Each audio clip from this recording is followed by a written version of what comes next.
This recording is dedicated to all the people who have a dream yet to be fulfilled. The Nightingale Conant Corporation presents The Strangest Secret by Earl Nightingale. I'd like to tell you about the strangest secret in the world. Not long ago, Albert Schweitzer, the great doctor and Nobel Prize winner, was being interviewed in London, and a reporter asked him, "Doctor, what's wrong with men today?" The great doctor was silent a moment, and then he said, "Men simply don't think." And it's about this that I want to talk with you.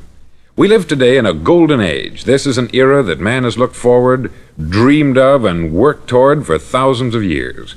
But since it's here, we pretty well take it for granted. We in America are particularly fortunate to live in the richest land that ever existed on the face of the earth, a land of abundant opportunity for everyone. But do you know what happens? Let's take 100 men who start even at the age of 25. Do you have any idea what will happen to those men by the time they're 65? These 100 men who all start even at the age of 25 believe they're going to be successful. If you asked any one of these men if he wanted to be a success, he'd tell you that he did. And you'd notice that he was eager toward life, that there was a certain sparkle to his eye, an erectness to his carriage, and life seemed like a pretty interesting adventure to him. But by the time they're 65, 1 will be rich. 4 will be financially independent, 5 will still be working, 54 will be broke. Now think a moment. Out of the 100, only 5 make the grade.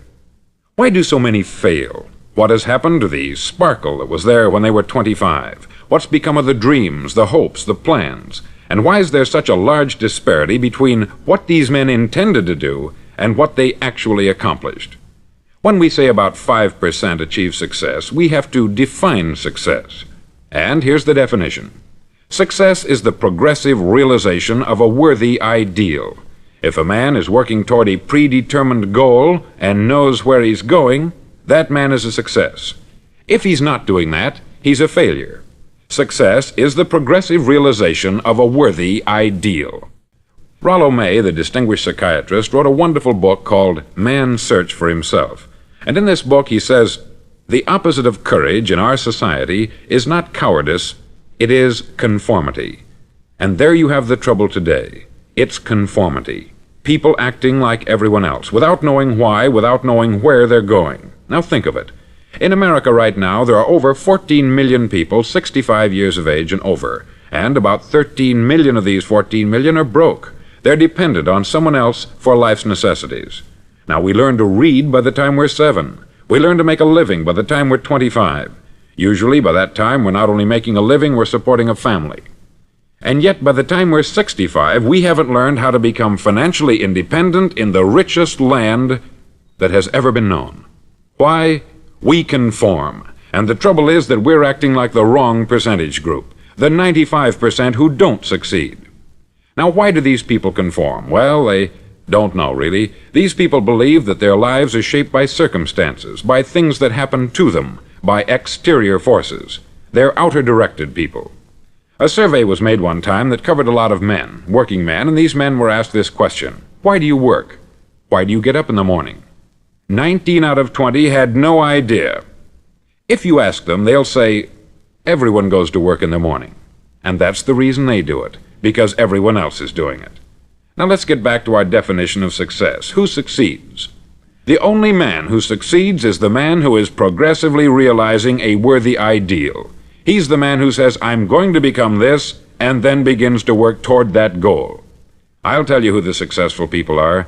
A success is the school teacher who's teaching school because that's what she wanted to do. The success is the woman who's a wife and mother because she wanted to become a wife and mother and is doing a good job of it. The success is the man who runs the corner gas station because that's what he wanted to do. The success is the successful salesman who wants to become a top-notch salesman and grow and build with his organization. A success is anyone who is doing deliberately a predetermined job because that's what he decided to do deliberately. But only 1 out of 20 does that. That's why today there isn't really any competition unless we make it for ourselves. Instead of competing, all we have to do is create. Now, for 20 years, I looked for the key which would determine what would happen to a human being. Was there a key I wanted to know which would make the future a promise that we could foretell to a large extent? Was there a key that would guarantee a person's becoming successful if he only knew about it and knew how to use it? Well, there is such a key, and I've found it. Have you ever wondered why so many men work so hard and honestly without ever achieving anything in particular, and others don't seem to work hard and yet seem to get everything? They have the magic touch. You've heard them say that about someone. Everything he touches turns to gold. And have you ever noticed that a man who becomes successful tends to continue to become successful, and on the other hand, have you noticed how a man who is a failure tends to continue to fail? It's because of goals. Some of us have them, some don't. People with goals succeed because they know where they're going. Now think of a ship leaving a harbor, and think of it with the complete voyage mapped out and planned. The captain and crew know exactly where it's going and how long it will take. It has a definite goal. 9,999 times out of 10,000 it will get to where it started out to get. Now let's take another ship, just like the first, only let's not put a crew on it, or a captain at the helm. Let's give it no aiming point, no goal, no destination. We just start the engines and let it go. I think you'll agree with me that if it gets out of the harbor at all, it will either sink or wind up on some deserted beach a derelict. It can't go any place because it has no destination and no guidance. It's the same with a human being. Take the salesman, for example. There is no other person in the world today with the future of a good salesman. Selling is the world's highest paid profession, if we're good at it and if we know where we're going. Every company needs top-notch salesmen, and they reward those men. The sky is the limit for them. But how many can you find? Someone once said, "The human race is fixed, not to prevent the strong from winning, but to prevent the weak from losing." The American economy today can be likened to a convoy in time of war. The entire economy is slowed down to protect its weakest link, just as the convoy had to go at the speed that would permit its slowest vessel to remain in formation. That's why it's so easy to make a living today. It takes no particular brains or talent to make a living and support a family today, so we have a plateau of so-called security, if that's what a person's looking for.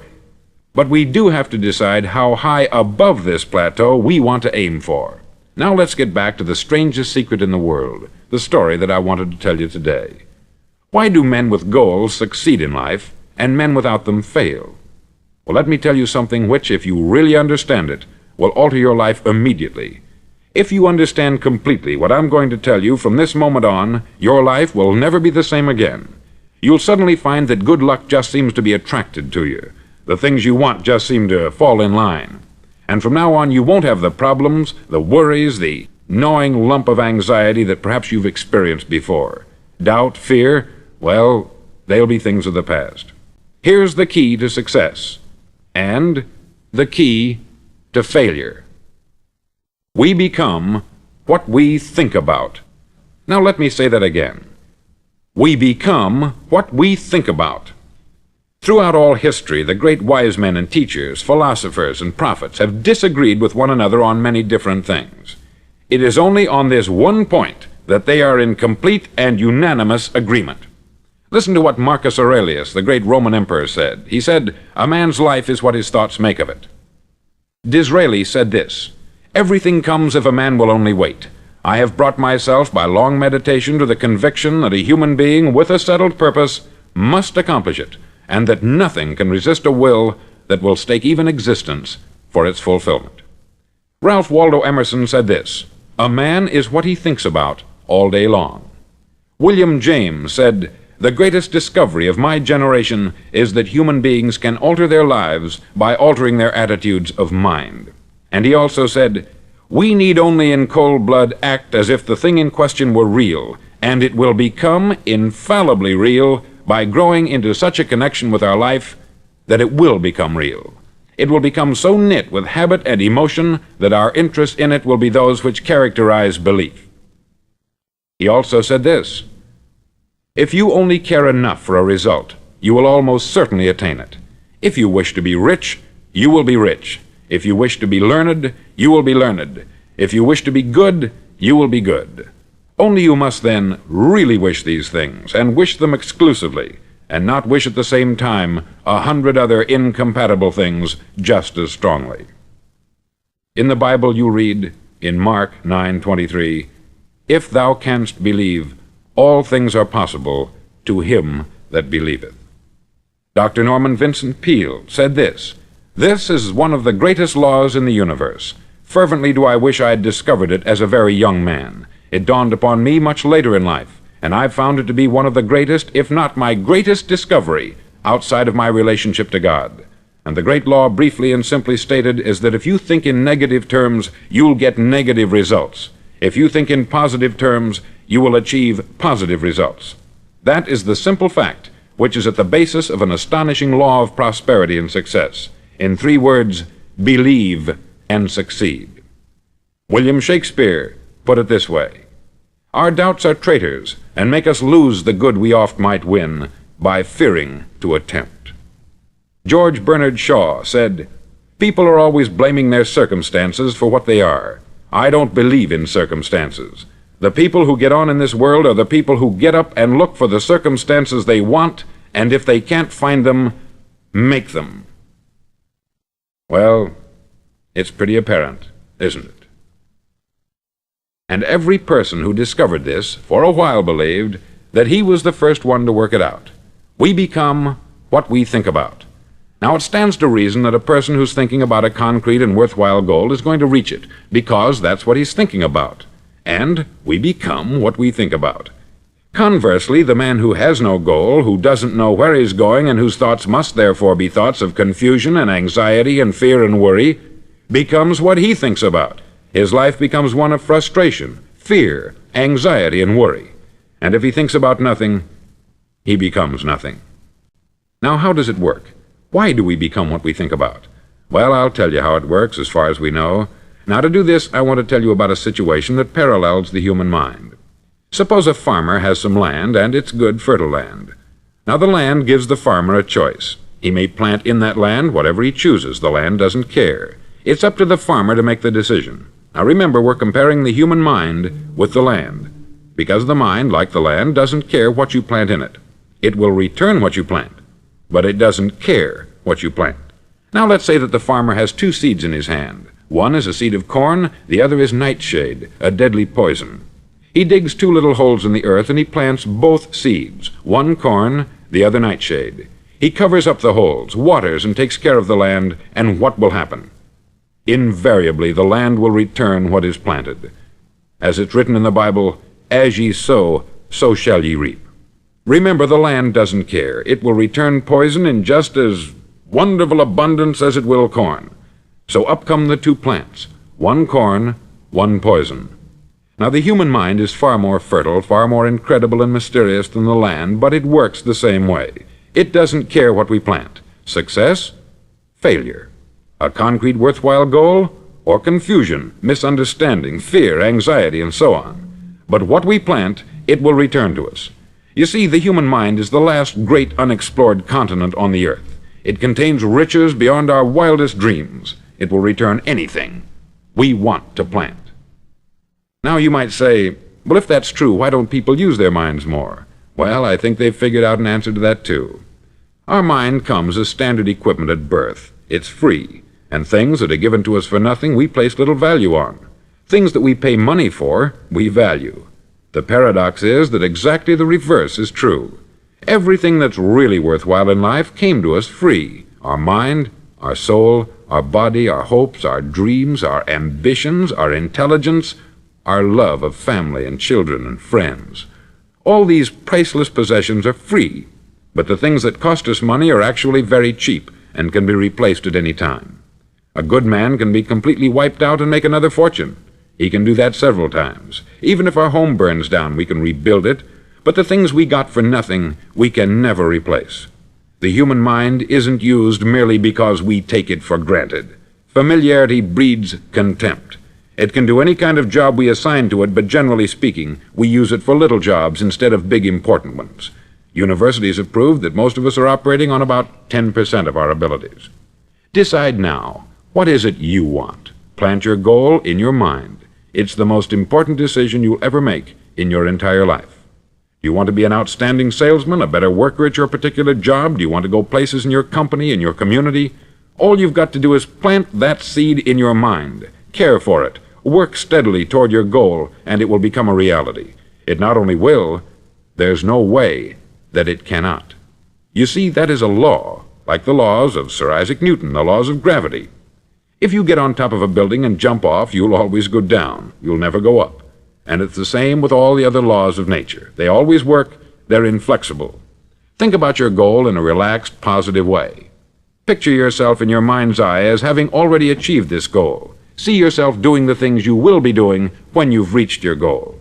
Ours has been called the phenobarbital age, the age of ulcers and nervous breakdowns.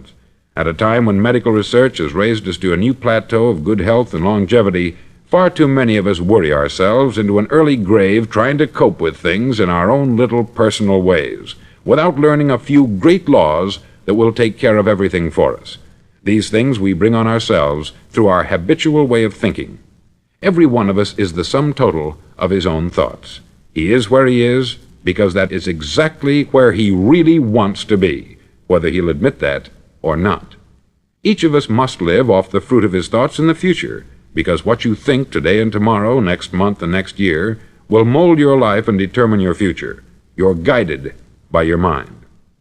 I remember one time I was driving through Arizona and I saw one of those giant earth-moving machines roaring along the road at about 35 miles an hour with what looked like 20 tons of dirt in it, a tremendous, incredible machine, and there was a little man perched way up on top with the wheel in his hands guiding it. And as I drove along, I was struck by the similarity of that machine to the human mind. Just suppose you're sitting at the controls of such a vast source of energy. Are you going to sit back and fold your arms and let it run itself into a ditch? Or are you going to keep both hands firmly on the wheel and control and direct this power to a specific, worthwhile purpose? It's up to you. You're in the driver's seat. You see, the very law that gives us success is a two-edged sword. We must control our thinking.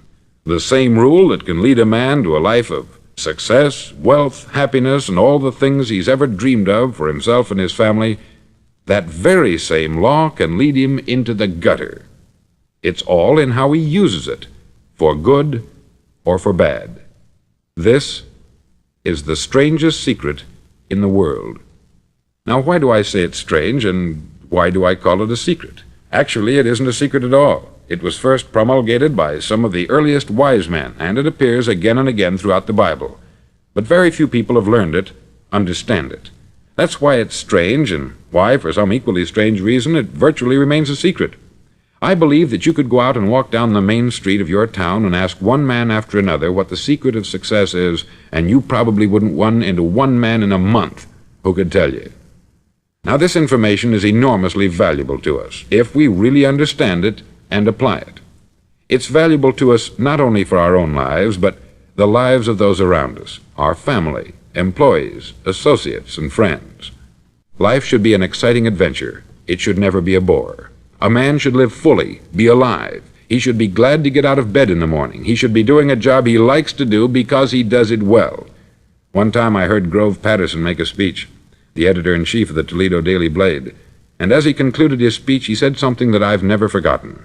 He said something like this: "My years in the newspaper business have convinced me of several things, among them that people are basically good, and that we came from someplace, and we're going someplace. So we should make our time here an exciting adventure. The architect of the universe didn't build a stairway leading nowhere." And the greatest teacher of all, the carpenter from the plains of Galilee, gave us the secret time and time again. "As ye believe, so shall it be done unto you." I've explained the strangest secret in the world and how it works. Now I want to explain how you can prove to yourself the enormous returns possible in your own life by putting this secret to a practical test. I want you to make a test that will last 30 days. Now, it isn't going to be easy. If you'll give it a good try, it will completely change your life for the better. Back in the 17th century, Sir Isaac Newton, the English mathematician and natural philosopher, gave us some natural laws of physics which apply as much to human beings as they do to the movement of bodies in the universe. Now, one of these laws is that for every action, there is an equal and opposite reaction. Simply stated, as it applies to you and me, it means we can achieve nothing without paying the price. The results of your 30-day experiment will be in direct proportion to the effort you put forth. To be a doctor, you must pay the price of long years of difficult study. To be successful in selling, and remember that each of us succeeds to the extent of his ability to sell, selling our families on our ideas, selling education in schools, selling our children on the advantages of living the good and honest life, selling our associates and employees on the importance of being exceptional people, to, of course, the profession of selling itself. But to be successful in selling our way to the good life, we must be willing to pay the price. Now, what is that price? Well, it's many things. First, it's understanding emotionally, as well as intellectually, that we literally become what we think about, that we must control our thoughts if we're to control our lives. It's understanding fully that, as ye sow, so shall ye reap. Secondly, it's cutting away all the fetters from the mind and permitting it to soar as it was divinely designed to do. It's the realization that your limitations are self-imposed, and that the opportunities for you today are enormous beyond belief. It's rising above narrow-minded pettiness and prejudice.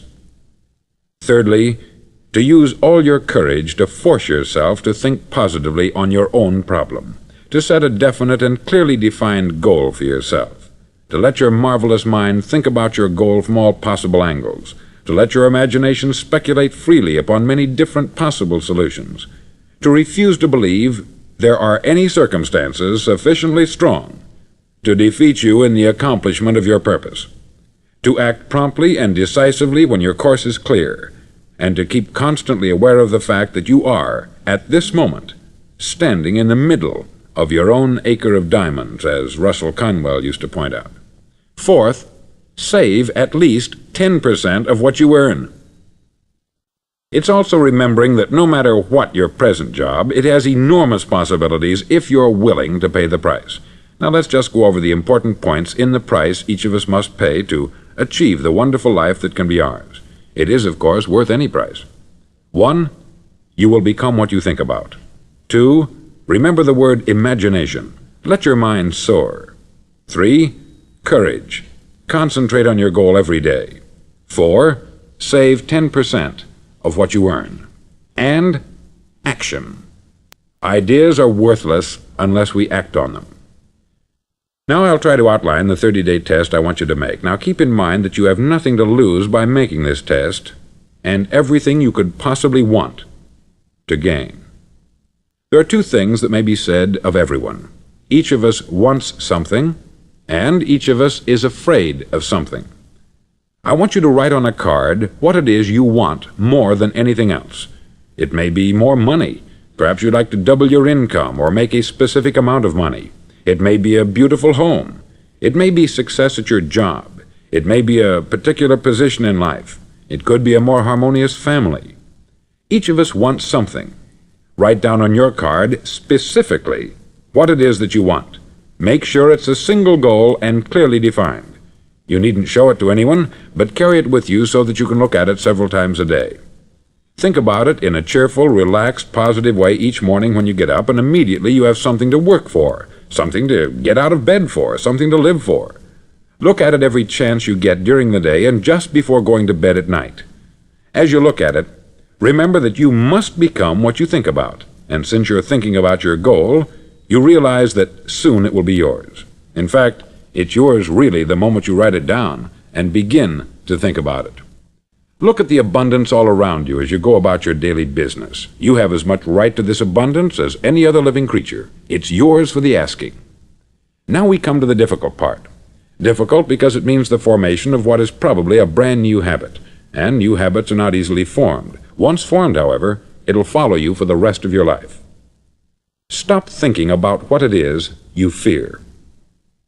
Each time a fearful or negative thought comes into your consciousness, replace it with a mental picture of your positive and worthwhile goal. There will come times when you will feel like giving up. It's easier for a human being to think negatively than positively. That's why only 5% is successful. You must begin now to place yourself in that group. For 30 days, you must take control of your mind. It will think only about what you permit it to think. Each day for this 30-day test, do more than you have to do. In addition to maintaining a cheerful, positive outlook, give of yourself more than you've ever done before. Do this knowing that your returns in life must be in direct proportion to what you give. The moment you decide on a goal to work toward, you're immediately a successful person. You're then in that rare and successful category of people who know where they're going. Out of every 100 people, you belong to the top 5. Don't concern yourself too much with how you're going to achieve your goal. Leave that completely to a power greater than yourself. All you have to do is know where you're going. The answers will come to you of their own accord. Remember these words from the Sermon on the Mount, and remember them well. Keep them constantly before you this month of your test. Ask, and it shall be given you. Seek, and ye shall find. Knock, and it shall be opened unto you. For every one that asketh receiveth, and he that seeketh findeth, and to him that knocketh it shall be opened. It's as marvelous and as simple as that. In fact, it's so simple that in our seemingly complicated world it's difficult for an adult to understand that all he needs is a purpose and faith. For 30 days, do your best. If you're a salesman, go at it as you've never done before, not in hectic fashion, but with the calm, cheerful assurance that time well spent will give you the abundance in return you deserve and want. No matter what your job, do it as you've never done it before for 30 days. And if you've kept your goal before you every day, you'll wonder and marvel at this new life you've found. Dorothea Brand, outstanding editor and writer, discovered it for herself and tells about it in her fine book, Wake Up and Live. Her entire philosophy is reduced to the words, act as though it were impossible to fail. She made her own test with sincerity and faith, and her entire life was changed to one of overwhelming success. Now you make your test for 30 full days. Don't start your test until you've made up your mind to stick with it. You see, by being persistent, you're demonstrating faith. Persistence is simply another word for faith. If you didn't have faith, you would never persist. If you should fail during your first 30 days, by that I mean suddenly find yourself overwhelmed by negative thoughts, you've got to start over again from that point and go 30 more days. Gradually your new habit will form until you find yourself one of that wonderful minority to whom virtually nothing is impossible. Don't forget the card. It's vitally important as you begin this new way of living. On one side of the card, write your goal, whatever it may be. On the other side, write the words we've quoted from the Sermon on the Mount. Ask, and it shall be given you. Seek, and ye shall find. Knock, and it shall be opened unto you. In your spare time during your test period, read books that will help you. Inspirational books like the Bible, Dorothea Brand's Wake Up and Live, The Magic of Believing by Claude Bristol, Think and Grow Rich by Napoleon Hill, and other books that instruct and inspire. Nothing great was ever accomplished without inspiration. See that during these crucial first 30 days, your own inspiration is kept at a peak. Above all, don't worry. Worry brings fear, and fear is crippling. The only thing that can cause you to worry during your test is trying to do it all yourself. Know that all you have to do is hold your goal before you. Everything else will take care of itself. Remember also to keep calm and cheerful. Don't let petty things annoy you and get you off course. Now, since making this test is difficult, some may say, well, why should I bother? Well, look at the alternative. No one wants to be a failure. No one really wants to be a mediocre individual. No one wants a life constantly filled with worry, fear, and frustration. Therefore, remember that you must reap that which you sow. If you sow negative thoughts, your life will be filled with negative things. If you sow positive thoughts, your life will be cheerful, successful, and positive. Now, gradually, you will have a tendency to forget what you've heard on this record. Play it often. Keep reminding yourself of what you must do to form this new habit. Gather your whole family about and listen to what's been said here at regular intervals. You know, most men will tell you that they want to make money without understanding the law. The only people who make money work in the mint. The rest of us must earn money. This is what causes those who keep looking for something for nothing or a free ride to fail in life.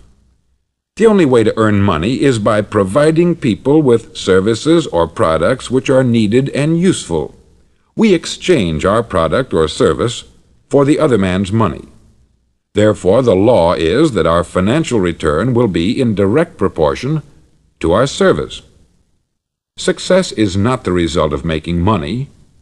Making money is the result of success, and success is in direct proportion to our service. Most people have this law backwards. They believe that you're successful if you earn a lot of money. The truth is that you can only earn money after you're successful. It's like the story of the man who sat in front of the stove and said to it, "Give me heat, and then I'll add the wood." How many men and women do you know, or do you suppose there are today, who take the same attitude toward life? There are millions. We've got to put the fuel in before we can expect heat. Likewise, we've got to be of service first before we can expect money. Don't concern yourself with the money. Be of service. Build, work, dream, create. Do this, and you'll find there's no limit to the prosperity and abundance that will come to you. Prosperity is founded upon a law of mutual exchange. Any person who contributes to prosperity must prosper in turn himself. Sometimes the return will not come from those you serve, but it must come to you from someplace, for that is the law. For every action, there is an equal and opposite reaction. As you go daily through your 30-day test period, remember that your success will always be measured by the quality and quantity of service you render, and money is a yardstick for measuring this service. No man can get rich himself unless he enriches others. There are no exceptions to a law. You can drive down any street in America and from your car estimate the service that's being rendered by the people living on that street. Had you ever thought of this yardstick before? It's interesting. Some, like ministers and priests and other devoted people, measure their returns in the realm of the spiritual, but again, their returns are equal to their service. Once this law is fully understood, any thinking person can tell his own fortune. If he wants more, he must be of more service to those from whom he receives his return. If he wants less, he has only to reduce this service. This is the price you must pay for what you want. If you believe you can enrich yourself by deluding others, you can only end by deluding yourself. It may take some time, but just as surely as you breathe, you'll get back what you put out. Don't ever make the mistake of thinking you can avert this. It's impossible. The prisons and the streets where the lonely walk are filled with people who tried to make new laws just for themselves. We may avoid the laws of man, but there are greater laws that cannot be broken. An outstanding medical doctor recently pointed out 6 steps that will help you realize success. 1. Set yourself a definite goal. 2. Quit running yourself down. 3. Stop thinking of all the reasons why you cannot be successful, and instead think of all the reasons why you can. 4. Trace your attitudes back through your childhood and try to discover where you first got the idea you couldn't be a success, if that's the way you've been thinking. 5. Change the image you have of yourself by writing out a description of the person you would like to be. And 6. Act the part of the successful person you have decided to become. The doctor who wrote those words is a noted West Coast psychiatrist, David Harold Fink, M.D. Do what all experts since the dawn of recorded history have told you you must do. Pay the price by becoming the person you want to become. It's not nearly as difficult as living unsuccessfully. Make your 30-day test. Then repeat it. Then repeat it again. Each time it will become more a part of you until you'll wonder how you could ever have lived any other way. Live this new way, and the floodgates of abundance will open and pour over you more riches than you may have dreamed existed. Money? Yes, lots of it. But what's more important, you'll have peace. You'll be in that wonderful minority who lead calm, cheerful, successful lives. Start today. You have nothing to lose, but you have a life to win.